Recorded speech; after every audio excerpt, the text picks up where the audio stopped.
Hello दोस्तों, good morning. कैसे हैं आप सभी? मैं अभिषेक एक बार फिर से आप सभी का स्वागत करता हूं अपने यूट्यूब चैनल स्टडी हब में। और आज मैं आप लोगों के लिए लेकर के आया हूं दोस्तों एक बहुत ही इम्पोर्टेंट टॉपिक, भारत की नदियां, या यूं कहें कि भारत की प्रमुख कुछ नदियां जो कि आपके एग्ज़ाम में अक्सर जिनके बारे में पूछा जाता है, तो उन्हीं की हम बात करेंगे दोस्तों। तो चलिए स्टार्ट करते हैं। सबसे पहले आपका आ जाता है भारत की नदियों के बारे में थोड़ा-सा हम जान लेते हैं। तो भारत में छोटी-बड़ी लगभग कुल मिलाकर के 200 नदियाँ हैं और इनमें पानी के प्रवाह के हिसाब से गंगा नदी देश की सबसे बड़ी नदी प्रणाली है। कौन-सी नदी? गंगा नदी देश की सबसे बड़ी नदी प्रणाली है। जबकि तय दूरी के हिसाब यानी लंबाई के हिसाब से अगर हम देखें तो सिंधु नदी सबसे बड़ी नदी है। वहीं राजस्थान में मात्र 90 किलोमीटर बहने वाली अरावली नदी को भारत की सबसे छोटी नदी माना जाता है। ये एग्जाम में कई बार पूछा गया है कि भारत की सबसे छोटी नदी कौन सी है। तो भारत की सबसे छोटी नदी मात्र 90 किलोमीटर बहने वाली राजस्थान की अरावली नदी को माना गया है। तो चलिए सबसे बड़ी नदी की हम दोस्तों बात करते हैं। तो सिंधु नदी जो है वो हमारी सबसे बड़ी नदी होती है।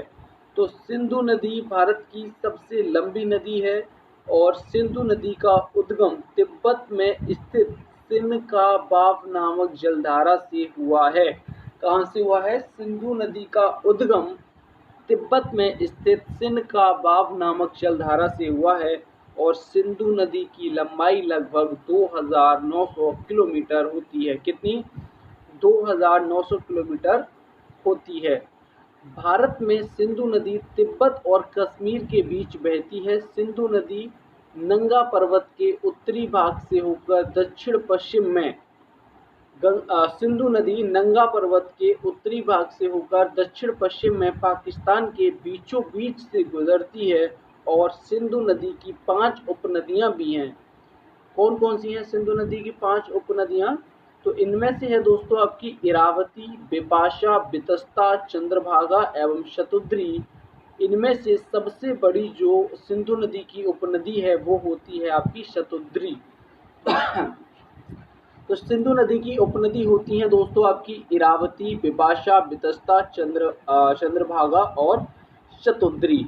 चलिए नेक्स्ट देखते हैं दोस्तों। नेक्स्ट नदी हमारी आ जाती है ब्रह्मपुत्र नदी, जो कि अगेन एक बहुत ही इम्पोर्टेंट नदी है आपकी ब्रह्मपुत्र नदी। इसकी लंबाई होती है 2700 किलोमीटर। ब्रह्मपुत्र नदी तिब्बत, भारत और बांग्लादेश से होकर बहती है। ब्रह्मपुत्र नदी का उद्गम तिब्बत में स्थित चेमायुंग तिब्बत में स्थित चेमायुंग नामक हिमवाह से हुआ है। चेमायुंग नामक हिमवाह से हुआ है ब्रह्मपुत्र नदी का उद्गम। ब्रह्मपुत्र नदी की लंबाई लगभग 2700 किलोमीटर है और ब्रह्मपुत्र नदी को कई नामों से जाना जाता है, जैसे कि तिब्बत में इसका नाम सांपो। किसका? ब्रह्मपुत्र नदी का तिब्बत में नाम होता है सांपो। अरुणाचल प्रदेश में इसका नाम है डीहा और असम में इसका नाम हो जाता है आकर के ब्रह्मपुत्र। ब्रह्मपुत्र नदी बांग्लादेश की सीमा में बहती गंगा उपनदी पद्मा के साथ मिलकर, गंगा की उपनदी है पद्मा, उसके साथ मिलकर बंगाल की खाड़ी में मिल जाती है। ब्रह्मपुत्र नदी की उपनदियां हैं सुबनश्री।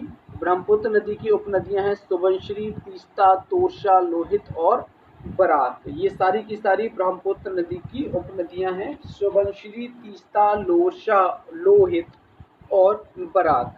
तो ब्रह्मपुत्र नदी का उद्गम दोस्तों कहाँ से होता था? ब्रह्मपुत्र नदी का उद्गम आपका होता था चेमायुंग दुंग नामक हिमवाह से इसका उद्गम होता था और इसको कई नामों से भी जाना जाता है, जैसे कि तिब्बत में इसको सांपो, अरुणाचल प्रदेश में डीह और असम में ब्रह्मपुत्र के नाम से जाना जाता है। ब्रह्मपुत्र नदी बांग्लादेश की सीमा में बहती गंगा की उपनदी पद्मा के साथ मिलकर बंगाल की खाड़ी में मिल जाती है और ब्रह्मपुत्र नदी की उपनदी हैं सुबनश्री, तीस्ता, तोरशा, लोहित और बराक। ये इसकी उपनदी है। नेक्स्ट दोस्तों आ जाते हैं गंगा नदी। अगेन एक बहुत ही इम्पोर्टेंट नदी। इसकी लंबाई है दोस्तों 2525 किलोमीटर की गंगा नदी भारत की सबसे महत्वपूर्ण नदी मानी जाती है। गंगा नदी भारत, नेपाल और बांग्लादेश में बहती है।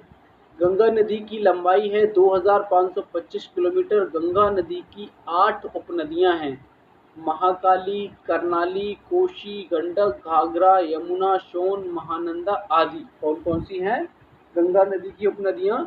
महाकाली, कर्नाली, कोसी, गंडक, घाघरा, यमुना, सोन और महानंदा आदि। ये जो है आपकी गंगा नदी की उपनदियां हैं दोस्तों। चलिए नेक्स्ट हम देखते हैं। नेक्स्ट आपका आ जाता है गोदावरी नदी। तो गोदावरी नदी की जो लंबाई है वो आपकी है 1450 किलोमीटर और गोदावरी नदी भारत की प्रमुख नदियों में से एक है। गोदावरी नदी का उद्गम पश्चिम घाट की पर्वत श्रेणी के अंतर्गत त्र्यंबक पर्वत से हुआ है। इसकी लंबाई 1450 किलोमीटर है। तो गोदावरी नदी का उद्गम कहाँ से हुआ दोस्तों? गोदावरी नदी का उद्गम हुआ है पश्चिम घाट के पर्वत श्रेणी के अंतर्गत त्र्यंबकम पर्वत से हुआ है। इसकी लंबाई 1450 किलोमीटर है। गोदावरी नदी की उपनदियां हैं आपकी प्राणहिता, इंद्रावती, मंजरा, गोदावरी नदी। ये इसकी उपनदियां हैं। तेलंगाना और आंध्र प्रदेश में बहते हुए राजमुंद्री शहर के समीप बंगाल की खाड़ी में जाकर के गिरती है। तेलंगाना आंध्र प्रदेश से बहते हुए ये बंगाल की खाड़ी में जाकर के गिरती है गोदावरी नदी। तो इसका जो उद्गम स्थल था एक बार हम फिर से देख लेते हैं। इसका उद्गम स्थल जो है दोस्तों वो है पश्चिम घाट की पर्वत श्रेणी के अंतर्गत त्र्यंबकम पर्वत से हुआ है। इसकी लंबाई 1450 किलोमीटर है। नेक्स्ट हम बात करेंगे नर्मदा नदी की, 1310 किलोमीटर। नर्मदा नदी की उत्पत्ति महाकाल पर्वत के अमरकंटक शिखर से हुई है। नर्मदा नदी की उत्पत्ति कहाँ से हुई? नर्मदा नदी की उत्पत्ति महाकाल पर्वत के अमरकंटक शिखर से हुई है। और नर्मदा नदी भारत में मध्य प्रदेश और गुजरात में बहने वाली प्रमुख नदी है। नर्मदा नदी की जो लंबाई है वो 1310 किलोमीटर है। नर्मदा नदी पश्चिम घाट की तरफ जाकर खंबात की खाड़ी में गिरती है और इसे उत्तरी और दक्षिण भारत की सीमा रेखा माना जाता है। किस नदी को उत्तरी और दक्षिणी भारत की सीमा रेखा माना जाता है? नर्मदा नदी को उत्तरी और दक्षिणी भारत की सीमा रेखा मानी जाती है और भारत की एक इकलौती नदी जो पश्चिम की तरफ बहकर खंबात की खाड़ी में जाकर के गिरती है। चलिए नेक्स्ट दोस्तों देख लेते हैं। नेक्स्ट आपका आ जाता है कृष्णा नदी। तो कृष्णा नदी की उत्पत्ति महाराष्ट्र राज्य के महाबलेश्वर पर्वत से हुई है। यह नदी दक्षिण भारत की एक प्रमुख नदी है। कृष्णा नदी की लंबाई 1290 किलोमीटर है और यह दक्षिण पूर्व में बहती हुई बंगाल की खाड़ी में जाकर के गिरती है। अगेन जहां सारी नदियां गिरती हैं, दक्षिण पूर्व में बहती हुई बंगाल की खाड़ी में जाकर के गिरती है कृष्णा नदी। कृष्णा नदी की 4 उपनदियां भी हैं: तुंगभद्रा, घाटप्रभा, मूसी और भीमा जो है वो तुंगभद्रा नदी की सहायक नदियां हैं। अगेन हम दोस्तों देख लेते हैं यमुना नदी। यमुना नदी गंगा नदी की सबसे बड़ी सहायक नदी है। यमुना नदी यमुनोत्री जगह से निकलती है और इलाहाबाद के प्रयाग राज जगह में गंगा से मिल जाती है। यमुना नदी की 5 उपनदियां हैं जिसमें से चंबल, सेंगर, छोटी, सिंध, बतवा और कैन आदि है। यमुना नदी की 5 उपनदियां हैं, इसमें से आपकी प्रमुख हैं चंबल, सेंगर, छोटी सिंध, बतवा और कैन। यमुना नदी की जो लंबाई है वो आपकी है 1211 किलोमीटर। चलिए नेक्स्ट दोस्तों हम देख लेते हैं। आपका नेक्स्ट आ जाता है महानदी। तो महानदी की बात करेंगे। महानदी भारत में छत्तीसगढ़ और उड़ीसा की सबसे बड़ी नदी है। महानदी छत्तीसगढ़ और उड़ीसा की सबसे बड़ी नदी है। महानदी को कई नामों से जाना जाता है जैसे कि चित्रोत्पला, महानंदा, नीलोत्पला। महानदी की उत्पत्ति रायपुर के सेहावा नामक पर्वत से हुई है। महानदी की उत्पत्ति कहाँ से हुई है? महानदी की उत्पत्ति हुई है रायपुर के सेहावा नामक पर्वत से और सिहावा में बंगाल की खाड़ी में गिरने तक महानदी लगभग 855 किलोमीटर की दूरी तय करती है। रायपुर के सिहावा से निकलकर बंगाल की खाड़ी में गिरने तक महानदी छत्तीसगढ़ और उड़ीसा से होते हुए 855 किलोमीटर की दूरी तय करती है। महानदी की भी 5 उपनदियां हैं जो कि आपकी हैं पैरी, सोंढूर, शिवनाथ, हसदेव, अरपा, जोंग, तेल आदि। ये आपकी महानदी की उपनदियां हैं। और महानदी को उड़ीसा का शोक भी कहते हैं। उड़ीसा का शोक किसे कहते हैं? उड़ीसा का शोक कहते हैं दोस्तों महानदी को। चलिए नेक्स्ट आ जाता है कावेरी नदी। तो कावेरी नदी पश्चिम घाट के ब्रह्मगिरी पर्वत से निकलती है। कहाँ से? कावेरी नदी पश्चिमी घाट के ब्रह्मगिरी पर्वत से निकलती है और यह कर्नाटक और तमिलनाडु की प्रमुख नदी है कावेरी नदी। चलिए, कावेरी नदी को दक्षिण भारत की गंगा भी कहा जाता है। एग्जाम में पूछा गया है कि किस नदी को दक्षिण भारत की गंगा कहा जाता है, तो कावेरी नदी को दक्षिण भारत की गंगा भी कहा जाता है।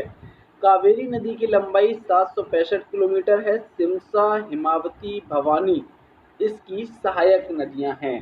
कावेरी नदी की सिमसा, हिमावनी और भवानी पश्चिमी घाट के ब्रह्मगिरी पर्वत से निकलती है। कर्नाटक तमिलनाडु की प्रमुख नदी है। कावेरी नदी को दक्षिण भारत की गंगा भी कहा जाता है। कावेरी नदी की लंबाई 765 किलोमीटर है और सिमसा, हिमावती, भवानी इसकी उपनदियां हैं।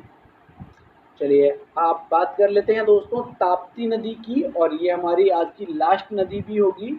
तो ताप्ती नदी दोस्तों, ताप्ती नदी मध्य प्रदेश राज्य के बैतूल जिले से निकलती है। कहाँ से निकलती है? मध्य प्रदेश राज्य के बैतूल जिले से निकलती है। यह पश्चिमी भारत की प्रसिद्ध नदी है ताप्ती नदी। और ये आपकी ताप्ती नदी जो है महाराष्ट्र के खानदेश पठार, कहाँ पर? महाराष्ट्र के खानदेश पठार एवं सूरत के मैदान को पार करती हुई अरब सागर में जाकर के मिलती है। ताप्ती नदी जो है ये आपकी खानदेश पठार और सूरत के मैदान को पार करती हुई अरब सागर में जाकर के मिलती है। और ताप्ती नदी की लंबाई 724 किलोमीटर है।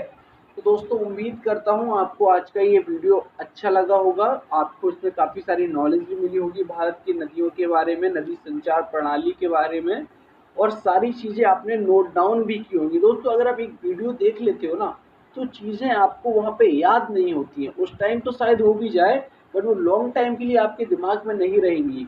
तो आप इन चीज़ों को अपने कॉपी में नोट करते रहिएगा। जैसे मैं बता रहा हूँ सारी चीज़ों को, कावेरी नदी इतना किलोमीटर, ताप्ती नदी 724 किलोमीटर, तो इस टाइप से गंगा नदी 2525 किलोमीटर, और उसका उद्गम स्थल और उसका कहाँ पे जाकर के वो गिरती है, देन उसकी सहायक नदियाँ क्या क्या हैं, इन सारी चीज़ों को आप नोट करते रहोगे ना, एक दो बार आप रिवाइज करोगे तो डेफिनेटली सारी चीज़ें आपको साथियों याद हो जाएगी। तो चलिए आज के लिए इतना ही। वीडियो अगर आपको अच्छा लगता है और आपके कोई अगर आपका क्वेश्चन अगर आपका रहता है, कोई सजेशन आपका हो, तो आप मुझे नीचे कमेंट बॉक्स में दोस्तों जरूर बता दीजिएगा।